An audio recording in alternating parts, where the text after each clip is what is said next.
সেদিন যেমন আদালতে সরোজ রায়ের সহকারী হয়েও তার বিপক্ষে আমি সওয়াল করেছিলাম, আজও অক্ষয় আর তার সংসারের জন্য আমি কোর্টে আবার আপিল করব। স্যার, আদালতের রায় থেকে অনেক বড় হলো মানুষের মন, আর সেই মন থেকে যদি ওরা আমাকে গ্রহণ করতে না পারে তাহলে কি হবে আমার ওখানে থেকে?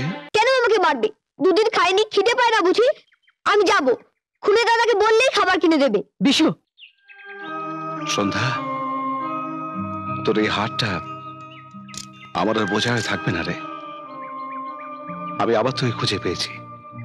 সঞ্জয় দা তাড়াতাড়ি মাঠে যাও, অক্ষয় করে হাল বড় দিয়ে মাঠে নেমে গেছে। সে কি? বিভাজন গুন্ডারা সব কেড়ে করে নিয়ে চলে যাচ্ছে। যত হালটা একটু জুত করে বেঁধে দিয়েছি বাবা। দিচ্ছি তো।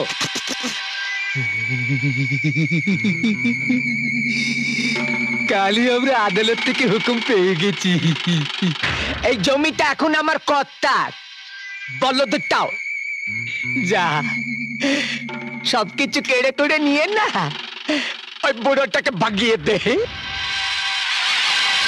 আরে ভাবছিস কেন রে? থানাতেও বলদটা খবর দিয়ে কথা আমার খবর দিয়ে রেখেছি। যা।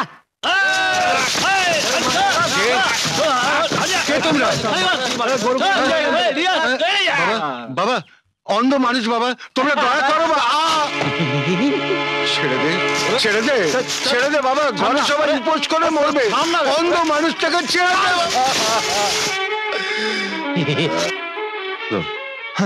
তোকে ঠিক লোকের কাছে ঠেলে দিয়েছে।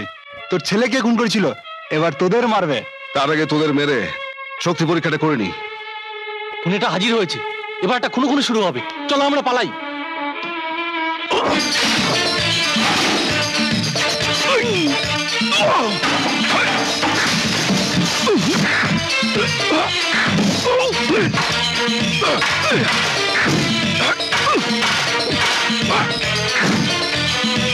জমি নেবে? হ্যাঁ,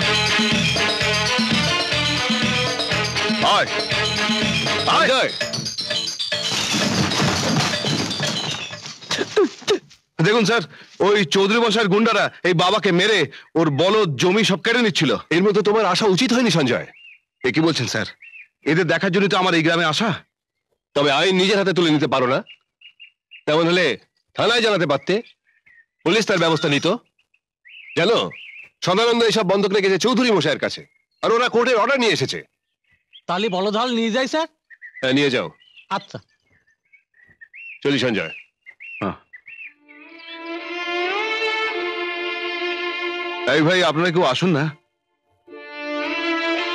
এই বাবাকে বাড়িতে নিয়ে যান। আচ্ছা যান।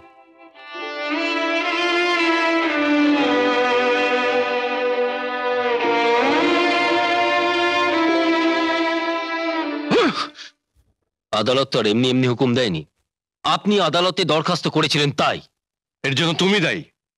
যে সদানন্দের খুনি সাজা হওয়ার জন্য আমি সরোজ রায়ের মতো উকিল দিয়েছিলাম, সেই সদানন্দের সংসার ভেসে যাক এটা আমি চাইনি। তুমি যদি তোমার মত বদলাও তাহলে আমিও সব জমি ফেরত দিয়ে দেবো। তার আর দরকার হবে না বাবা। সেদিন যেমন আদালতে সরোজ রায়ের সহকারী হয়েও তার বিপক্ষে আমি সওয়াল করেছিলাম, আজও অক্ষয় আর তার সংসারের জন্য আমি কোর্টে আবার আপিল করব। আপিল করবে? হ্যাঁ। কি বলে আপিল করবে? করো, তবে এও শুনে রাখো, ওই আপিলের শুনানি হতে না হতেই অক্ষয়রা না খেয়ে মরবে। লোকের দরে দরে ভিক্ষে করে খেতে হবে, অবশ্য যদি ভিক্ষে পায়। দেখা যাবে।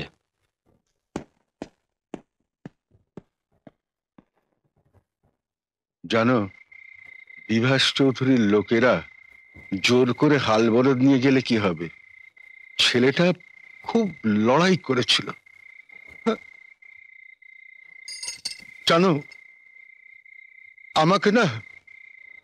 আমাকে বাবা বলে ডাকলো। কি বললে? তোমাকে বাবা বলে ডাকছিল? হ্যাঁ, বাবা। আমি তো অন্ধ, চোখে দেখতে পাই না। ওর মুখটা ভালো করে দেখতে পাইনি, কেমন যেন মনে হচ্ছিল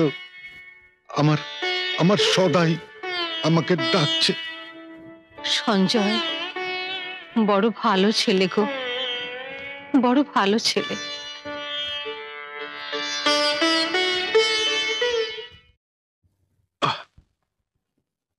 জানো পিসি, খুনে দানা একেবারে অরণ্য দেবের মতো মারামারি করে এসছে।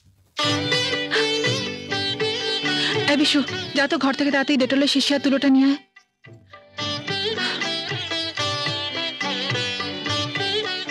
মুখটা দেখি। কি হবে? আপনার মুন্ডু হবে। দেখছেন না কিভাবে কেটে গেছে? ওষুধ লাগাবো, দে তো। উফ।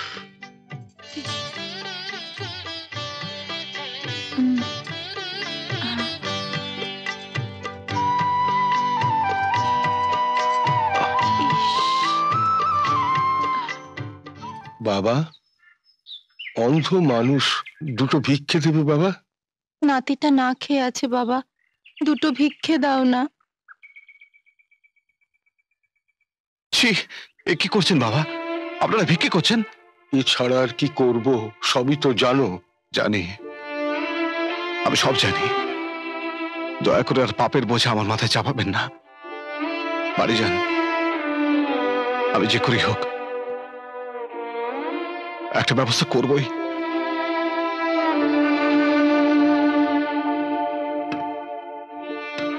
এসো সঞ্জয়,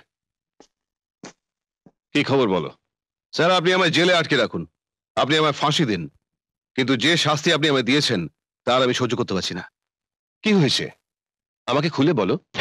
স্যার, স্যার, এই অন্ধ বৃদ্ধ মানুষটা সারাদিন ঠায় রোদে দাঁড়িয়ে ভিক্ষে করছে। ছোট ছেলে বিশু খিদের জ্বালা ছটফট করছে, কাঁদছে। আমি খাবার নিয়ে গেলাম, ওর মা ছুঁড়ে ফেলে দিল, ছেলেকে ধরে ভীষণ মারলো। আমার চোখের সামনে কিছু বলতে পারলাম না। আমার কোনো সাহায্য নেবে না স্যার, ওরা কেউ আমাকে সহ্য করতে পারছে না। কিন্তু এসপি সাহেবের অর্ডার, তোমাকে তো মানতেই হবে সঞ্জয়। আদালতের রায় স্যার, আদালতের রায় থেকে অনেক বড় হলো মানুষের মন। আর সেই মন থেকে যদি ওরা আমাকে গ্রহণ করতে না পারে, তাহলে কি হবে আমার ওখানে থেকে? তোমার কষ্টটা আমি বুঝি সঞ্জয়, চলো তুমি আমার সঙ্গে। কেন কেন আমাকে মারবে? দুদিন খাইনি, খিদে পায় না বুঝি? আমি যাব, খুনে দাদাকে বললেই খাবার কিনে দেবে। বিশু, কিনে দিলে আবার ফেলে দেবো। কেন জেদ করছো বৌমা? এইভাবে তো কেউ বাঁচতে পারে না। তাই বলে ওই লোকটার কাছ থেকে হাত পেতে দয়া নিতে হবে? বাবা মা তো ভিক্ষেই করছিল, সেটাও তো দয়ারই দান। ও, তাই জন্যে দাদা বাবু দুদিন খেতে আসছে না। হ্যাঁ, খুনে দাদার খুব বুদ্ধি। কেমন বুদ্ধি করে সবার খাবার বন্দোবস্ত করে দিয়েছে, তাই না পিসি? হ্যাঁ, জানো তো, ওনা সাইকেল ভ্যান চালিয়ে টাকা রোজগার করছে। হ্যাঁ, আলুর দামটা বেড়ে গেছে, বাজারে এখন নতুন আলু আসছে না তো। হ্যাঁ, যে জন্য দামটা তো বাড়বে তো। আর যত দাম বাড়বে তত তো বাজারে তো পাওয়া যাবে না। হ্যাঁ, এটাই হচ্ছে অসুবিধা। আমি তো বারবার বললাম। ব্যাস, বিশু এইখানেই।